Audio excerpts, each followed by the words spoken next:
across a lot of different industry, banks, retail, airlines, healthcare providers. What is the biggest challenge on working across all these different brands?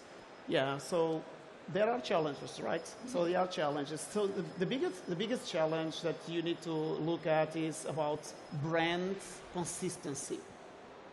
So those machines, they learn from trillions of documents on the internet. So they learn about the language. They are really great at learning and dealing with the language, but that language may not represent your brand, may not exactly speak the way you want your brand speaks. So it's important that you create a way of training those systems to really talk with your language.